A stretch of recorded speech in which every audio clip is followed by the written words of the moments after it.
नमस्कार दोस्तों, आज बात करेंगे अब ड्रोन यूएवी की क्यों सबसे खतरनाक हथियार बनते जा रहे हैं और भारत उन्हें हवा में ही बेअसर करने की क्या तकनीकें बना रहा है।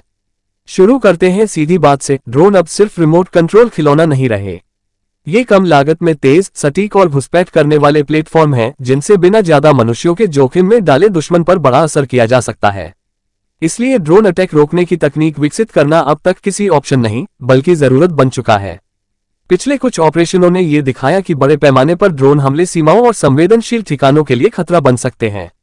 उस सबक से सीखते हुए भारत के रक्षा शोध संगठन डीआरडीओ अब एक नया कदम उठा रहे हैं। हाई पावर इलेक्ट्रोमैग्नेटिक एचपीईएम पेलोड विकसित कर रहे हैं।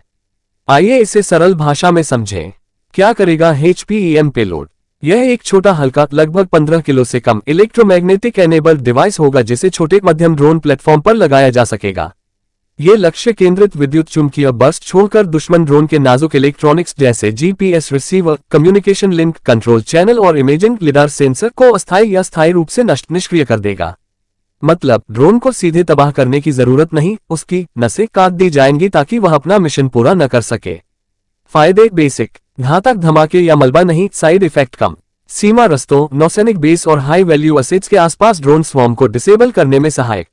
Laser based energy weapon, RF jammers और काइनेटिक इंटरसेप्टर जैसी मौजूद क्षमताओं के साथ मिलकर बहुस्तरीय सुरक्षा देगा।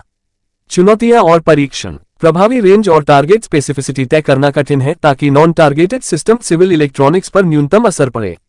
पेलोड का वजन, पावर सोर्स, हीट डिसिपेशन और प्लेटफॉर्म इंटीग्रेशन पर भी काम जरूरी है।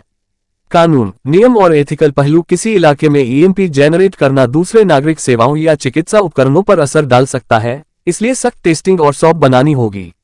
निष्कर्ष, एचपीईएम आधारित सिस्टम एक स्मार्ट और कम विनाशकारी तरीका है ड्रोन खतरों से निपटने का, बशर्ते उन तकनीकी, कानूनी और संचालन संबंधी चुनौतियों को ठीक तरह सुलझाया जाए। डीआरडीओ की यह पहल सिर्फ शस्त्र विकास नहीं बल्कि आधुनिक युद्ध परिदृश्य में नियंत्रण और जोखिम प्रबंधन की तरफ एक तेज कदम है।